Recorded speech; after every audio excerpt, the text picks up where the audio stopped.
معیشت کے لیے یہ ایک ریڑھ کی ہڈی کی حیثیت سے رکھتا ہے. لیکن پھر یہ بھی خبریں آئیں کہ جب یہ حکومت یعنی کہ تحریک انصاف برسر اقتدار آئی تو سی پیک کے اوپر کام جو ہے وہ سست روی کا شکار ہے. اور ایک اور اہم جو منصوبہ ہے وہ ہے ریلوے کی بحالی کے حوالے سے.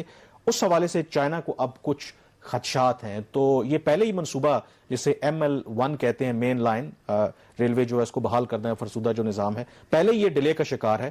تو اس میں اب کیا پیش رفت ہوئی ہے؟ سنا ہے کہ چین اب تھوڑا ریلکٹنٹ ہے ہمیں قرضہ دینے کے حوالے سے، کیا وجہ ہے اس کی؟ کامران، یہ جو مین لائن 1 پروجیکٹ ہے، یہ کراچی سے پشاور تک جو ریلوے کا ٹریک ہے اس کو ایکسپینڈ کرنا ہے، ڈبل کرنا ہے اور ماڈرنائز کرنا ہے. اور یہ سیکنڈ فیز کا سب سے اہم منصوبہ ہے. اور یہ نہ صرف سب سے اہم منصوبہ ہے، یہ سی پیک کا سب سے بڑا منصوبہ، سنگل لارجسٹ پروجیکٹ. جب یہ نیگوشیٹ ہوا تھا سی پیک تو اس وقت اس کی لاگت $8.2 ارب تھی، جس کو بعد میں کم کر کے $6.8 ارب کر دیا گیا. اب اس کے حوالے سے پچھلے 1 سال سے زیادہ عرصے سے حکومت پاکستان اور چین کے مذاکرات ہو رہے ہیں. اور مذاکرات کس چیز پہ ہو رہے ہیں جی؟ کہ حکومت کو اس کے پروجیکٹ کے لیے کوئی $6 ارب کا قرضہ چاہیے. لیکن ابھی جو لاسٹ میٹنگ ہوئی ہے وہ ہوئی ہے 30 مارچ کو. اور ناظرین، اس میٹنگ کے اندر جو شرائط کچھ چین نے رکھی ہیں وہ حیران کن طور پر ہیں.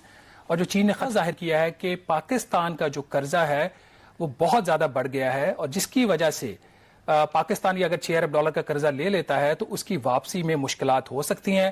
اور دوسرا جو خدشہ بڑا چین نے ظاہر کیا ہے وہ یہ ہے کہ جو اس کی لاگت ہے $6.8 ارب، اس میں بہت سارے ایسے کمپوننٹس ہیں جو بقول چائنا کے وہ شامل نہیں کیے گئے. تو اس کے اوپر حکومت پاکستان نے ایک انڈیکیشن تو دی ہے کہ اس کی لاگت کو مزید 15% یا $1 ارب بڑھایا جا سکتا ہے. اور تیسری اس کے اندر جو ایک اور امپورٹنٹ چیز ہے ناظرین، وہ یہ ہے کہ چین نے اس چیز پہ بھی اعتراض کیا ہے. ان کا یہ کنسرن ہے کہ جو IMF کے خدشات ہیں سی پیک کے حوالے سے اور خاص طور پر ML1 کے حوالے سے، اس کی وجہ سے بھی یہ جو منصوبہ ہے یہ متاثر ہو سکتا ہے.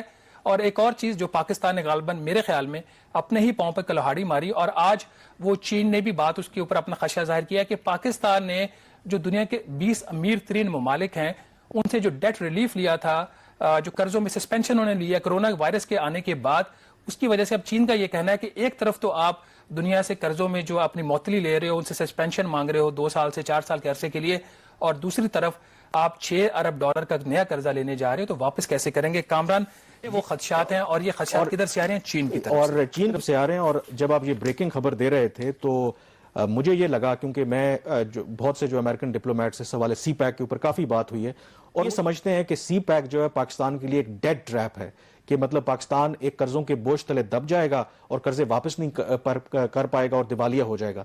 اب یہ جو چین کہہ رہا ہے، چین کی پہلے پوزیشن تو بالکل مختلف تھی، تو یہ چین اور امریکہ کیا سیم پیج پر آ گئے ہیں؟ چین بھی یہی کہہ رہا ہے کہ ہم آپ کو قرضہ تو دے دیں گے لیکن قرضہ واپس کیسے ہوگا؟ یہ بات ٹھیک ہے آپ کی، اور یہ اس میں بنیادی تھوڑا سا ایک فرق ہے. امریکہ یہ کہہ رہا ہے کہ پاکستان کے جو قرضوں کی صورتحال خراب ہوئی ہے وہ چین کی وجہ سے ہوئی ہے، سی پیک کی وجہ سے ہوئی ہے. چین یہ کہہ رہا ہے کہ آپ کے اپنے ویسے ہی ڈومیسٹک آپ کے مسائل اتنے زیادہ، آپ کی اکانومی ٹھیک نہیں کر رہی، تو اس وجہ سے آپ کے قرضوں کے بوجھ میں آپ دبتے جا رہے ہیں. لیکن بات دونوں سچ کیا ہے؟ سچ دونوں ہیں. جو سی پیک ہم نے پچھلے پروگرام میں بھی ڈسکس کیا تھا کہ جو IPPs کے انڈیپینڈنٹ پاور پلانٹس لگائے تھے پاکستان کے اندر چائنا نے، اس کے اندر بھی حکومت پاکستان ڈیٹ ریسٹرکچرنگ $3 ارب کی تقریباً چائنا سے مانگنے جا رہی ہے. اور اس کے بعد پھر اب یہ $6 ارب کا قرضہ ہے جس کے اوپر چین ہمیں کہہ رہا ہے کہ آپ لوگ افورڈ نہیں کر سکتے. بنیادی بات یہ ہے کہ پاکستان کی اکانومی کا جو ہے دیوالیہ وہ نکل چکا ہے. ہم بجائے اکانومی کو ٹھیک کرنے کے ہم نے ہمیشہ کوشش کی ہے کہ لوگوں کو صحیح صورتحال نہ بتائیں. اور صرف یہ بات ہے، ابھی تک ہم 1.25 سال سے ہم نیگوشیٹ کر رہے ہیں. چین کے ساتھ ہمارا اس چیز کے اوپر ابھی تک اتفاق نہیں ہوا کہ اس کا جو کس کرنسی میں چین قرضہ دے گا. چین اپنی کرنسی میں دینا چاہ رہا ہے، ڈالر میں نہیں دینا چاہ رہا ہے. اب ہم نے تھوڑی سی اس میں نرمی دکھائی ہے کہ ہم دونوں کرنسیز میں لے لیں گے. اور لیکن اس کے اندر ٹیکنیکلٹیز کی جگہ پہ ایک جو چیز جو پاکستان کو بھی بڑا اعتماد ہے کہ بے شک اگر آپ اسے ڈیٹ ٹریپ کہیں یا پاکستان اس پوزیشن میں نہیں ہو کہ قرضے چین کے واپس کرے، لیکن وہ کہتے ہیں کہ ہمارے ساتھ وہ ہم من ٹوٹا جو سری لنکا والی سچویشن نہیں آئے گی. یہ جاپان کے ایک سفارتکار ہے، ان سے میری بات ہو رہی تھی تو انہوں نے اس بات سے اتفاق کیا. ان کا یہ خیال ہے کہ بالکل پاکستان کا یہ کانفیڈنس بالکل ٹھیک ہے کہ چین پاکستان کو کبھی ابینڈن نہیں کرے گا، کیونکہ ان کے خیال میں اگر دنیا میں ان کا کوئی ایک ہی ایلائے ہے تو وہ صرف پاکستان ہے. تو شاید ہم اس وجہ سے بھی کچھ کام کرنا نہیں چاہتے، ہمیں لگتا ہے کہ چلو جو بھی ہوگا. یہ بات آپ کی، اور یہ ایک لحاظ سے یہ کمپلیسنسی آ جاتی ہے. اس میں یہ بات ٹھیک ہے کہ چین پاکستان کو ابینڈن نہیں کرے گا. اور اس کی ایک مثال یہ ہے کہ آپ کو یہ جو 15-16 ارب ڈالر کے ریزرو نظر آ رہے ہیں اسٹیٹ بینک آف پاکستان کے، اس کے اندر 11 ارب ڈالر چین کا ہے. اور چین جب بھی ہمیں کوئی مسئلہ آتا ہے، سعودی عرب سے ہم نے پیسے واپس کرنے وقت سے پہلے تو ہم چین سے لے کے دیتے ہیں، ہمارے غیر ملکی زر مبادلہ کے ذخائر نیچے چلے جاتے ہیں تو پھر باقی ہم چین کے پاس جاتے ہیں. اور جو چیز ایک تو سی پیک ہم دوسری طرف کر رہے ہیں، ایپ جو ہے اب اورنج لائن میں بھی گھس گئی ہے، چائنیز اس سے پریشان نہیں ہوں گے؟ بالکل پریشان ہوں گے، بالکل پریشان ہوں گے. یہ اورنج لائن جو منصوبہ ہے، یہ آپ کو پتا ہے کہ لاہور کے اندر کوئی 1.6 ارب ڈالر کی لاگت سے یہ میٹرو ٹرین بنائی گئی تھی، اور یہ اس پہ پہلا پروجیکٹ نہیں ہے جس کے اوپر نیب نے اپنا ہاتھ ڈالا ہے. اس سے پہلے جو ملتان سکھر موٹر وے سی پیک کے اندر ہے وہ بھی، اور حویلیہ تھاکوٹ والی جو موٹر وے ہے وہ بھی سی پیک کے اندر ہے. اس کی انویسٹیگیشن کے اوپر نیب پڑا ہوا ہے.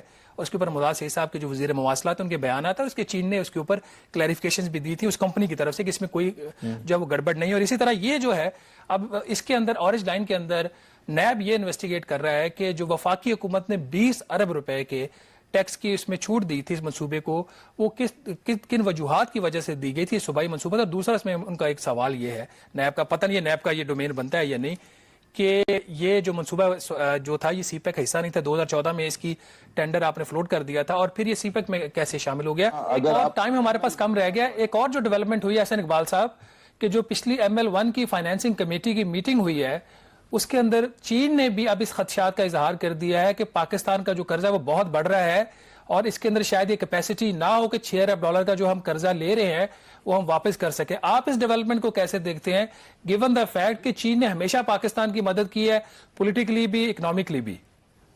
دیکھیے میں یہی بات ابھی کہنے والا تھا جب ML1 آپ نے اپنا سوال کہا ہے. دیکھیے سی پیک منصوبوں کی آدھی کامیابی چین کی مدد پر تھی، اور آدھی کامیابی پاکستان کے میکرو اکنامک جو فریم ورک ہے اس کو بحال کرنے میں تھی. ہم نے PSDP کو جو ڈیولپمنٹ بجٹ ہے 300 ارب سے 1000 ارب جب کیا تو 700 ارب کی ہمیں ایڈیشنل سپیس پیدا ہوئی جس میں ہم نے نئے منصوبے شروع کیے. اس حکومت نے انہیں گھٹا کے PSDP کو 550 ارب کر دیا ہے. تو اس میں تو آپ جاری منصوبوں کو بمشکل فنڈ کر سکتے ہیں، نئے منصوبے کہاں سے آئیں گے؟ دوسری بات جو اہم ہے کہ جب آپ کا macroeconomics framework weak ہو جائے گا، آپ کے ریونیوز اکٹھے نہیں ہو رہے اور آپ اپنی لائبلٹیز کلیئر نہیں کر رہے، تو بلا شبہ کوئی بھی لینڈر اس بارے میں سوچے گا کہ کیا وہ اس کے لیے کوئی فیصلہ کر سکتا ہے یا نہیں کر سکتا. تیسری بات یہ ہے کہ جو اسپیشل اکنامک زونز ہیں اس میں اب بزنس ٹو بزنس انویسٹمنٹ آنی تھی. یہ اب سرکاری انویسٹمنٹ نہیں تھی، یہ پرائیویٹ سیکٹر انویسٹمنٹ تھی. تو پرائیویٹ سیکٹر انویسٹمنٹ سب سے پہلے یہ دیکھتا ہے کہ آپ کے ملک کی انفلیشن کیا ہے، آپ کے ملک کے فورن ایکسچینج ریٹ جو ہے اس کی اسٹیبلٹی کیا ہے، آپ کے ملک کا گروتھ ریٹ کیا ہے، اور جو آپ کے بیسک فنڈامنٹلز ہیں وہ کیا ہے. چونکہ اس نے اپنی انویسٹمنٹ کو سیکیور رکھنا ہے. اگر آپ کے یہ تمام ویریبلز وولٹائل ہوں گے تو آپ کبھی بھی پرائیویٹ انویسٹمنٹ نہیں اٹریکٹ کر سکتے، چونکہ اس کے پاس آپشن ہے کہ وہ ویتنام میں بھی جا سکتا ہے، لاؤس میں بھی جا سکتا ہے، کمبوڈیا میں بھی جا سکتا ہے، میانمار میں بھی جا سکتا ہے، پاکستان بھی آ سکتا ہے.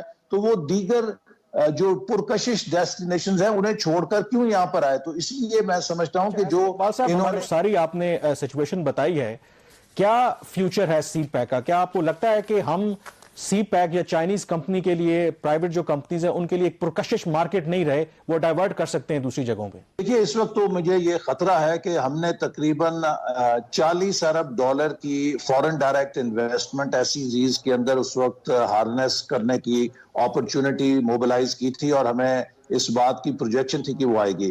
ان حالات میں جو پاکستان کے معاشی پکچر ہے، میرا نہیں خیال کہ کوئی انویسٹر ویتنام، لاؤس، کمبوڈیا کو چھوڑ کے یہاں آنے کو ترجیح دے گا. ہمیں پاکستان کی اکانومی کو گروتھ میں لے کر آنا ہے، ہمیں اپنے میکرو اکنامک ڈھانچے کو مستحکم کرنا ہے. پولیٹیکل